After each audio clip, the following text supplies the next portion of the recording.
Welcome back, everyone, to a brand new video here on Max Talks Movies. My name is Max Sandberg. Today, we're going to start probably a new set of videos for every single week, and this is when Max talks movie news. I love doing reviews and react and breakdowns and rankings for you guys, but I never get a chance to talk about the updated movie news. So today will be my first episode doing that in like 3 or so years. I watch people cover movie news. I focus on movie news and entertainment news. So I've been ready to kind of do this show for a couple months now. So today we're going to break down 3 news stories, and moving forward, it will be like 3 to 5 news stories a week that'll break down here on this video every Tuesday or Wednesday, something like that. So definitely let me know. So if you're new to the show, please hit that subscribe button. I do this video every single week. And also, as I said, I do movie and TV show reviews, movie franchise rankings, out-of-theater reactions, and box office breakdown shows. So if you like any one of those things, you love movies like me, subscribe and ring that bell. Comment down below. What are your thoughts on the movie news topics that I talked about with some other movie news topics you want me to talk about in the next couple of videos? What are your thoughts on the 3 things I discussed? And let me know in the comments. I respond to all of them. Also, please hit that thumbs up button. So today we're going to be breaking down some AI controversy in The Brutalist. We're going to break down Agatha All Along, a possibility or not so of a season 2. But let's start today's news cycle with the big new trailer today, which was the second trailer for Ryan Coogler's Sinners. This has been one of my most anticipated movies of the year since I saw that opening trailer. Ryan Coogler, for me, is one of the best working filmmakers today, Fruitvale Station, Creed, the Black Panther films. He's one of the best filmmakers today. And this is a genre which he has not even come close to touching yet, which is the vampire werewolf element to this film. And it's been heavily discussed. Obviously, Michael B. Jordan here. You have Haley Steinfeld, Wunmi Mosaku, Jack O'Connell, and Delroy Lindo, really stacked cast here, as Michael B. is always in every single Coogler film. And this is a movie that has been highly discussed. Michael B. playing twins in this film, which we finally get confirmation of in this trailer. We didn't get that in the original trailer for Sinners. But obviously we didn't know who was the vampires, who was the werewolves, the whole situation. And we get a little bit more clarity there. We see I'll just be frank. Yeah, the white people in this trailer seem to be the vampires. But it also seems like there were some werewolf sounds, especially when you had the scene with Haley Steinfeld and one of the Michael B. Jordan characters. So this trailer opened us up to not exactly, but more of what's going on, but not the full picture. We've seen a lot in trailers as of late where it feels like a lot of trailers are just ruining movies for people. It's so hard to come across trailers that are just good trailers that don't show a lot, but still get you interested in seeing a movie. And I think this is the perfect trailer that did it. The movie looks extremely well made. Like the production design is gorgeous and the cinematography and all of that for this trailer. Obviously, you have very charismatic Michael B here, who really since Killmonger really hasn't gotten that great role like this, I think. Obviously, he's had the Creed films he's been doing, some hit or misses films since, Black Panther. But this is a really good opportunity for Michael to be back in the marketplace in a big way like this. Where he's playing 2 roles. This could end up being his strongest performance of his career. He looks really devilish at times, really charismatic at times in this trailer. Also, just love Haley Steinfeld. Think this is a really good choice for her career moving forward. She always picks really interesting projects throughout her whole career that makes her putting herself in different genres. So Delroy Lindo is always very entertaining. Wunmi as well is also very good. So the cast is really strong. Coogler, I think this is a really good trailer that, as I said, it didn't give us the whole picture, but gave us enough picture to grasp our straws on what's actually going on and get us excited. The movie was originally supposed to come out in March, to see here in the poster, but now it is coming out in April. So sadly, we have to wait a couple more months for this film, but a couple more months is going to be, I think, worth the wait for Sinners. The other news story we will talk about is the AI situation with The Brutalist.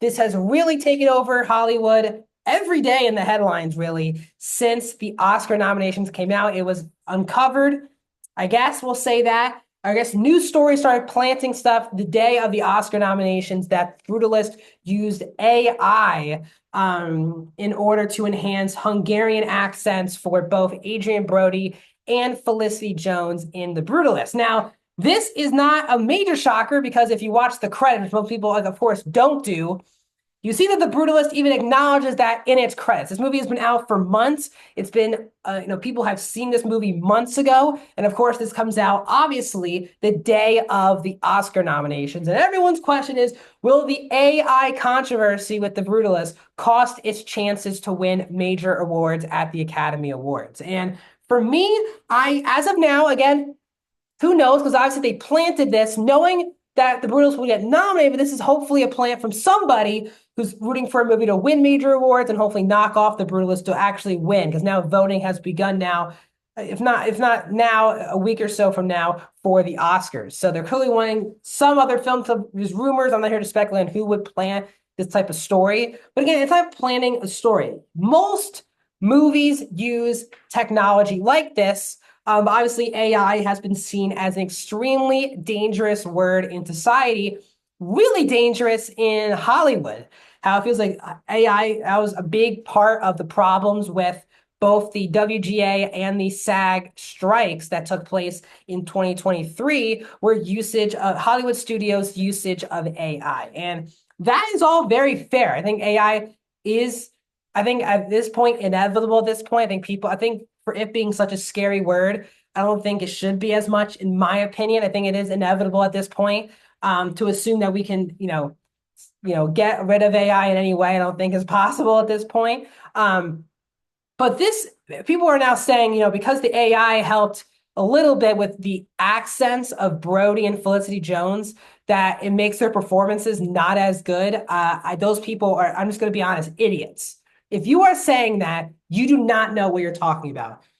They did not use AI for every word of dialogue. It was particular words that the filmmaker thought wasn't done the most authentic. And I just think that little tweak does not change how spectacular both Adrian Brody and Felicity Jones are in The Brutalist. A lot of people, especially with Oscar season, with most of these movies not being these marquee top of the box office movies, most people who complain about these films are people who have not seen these films.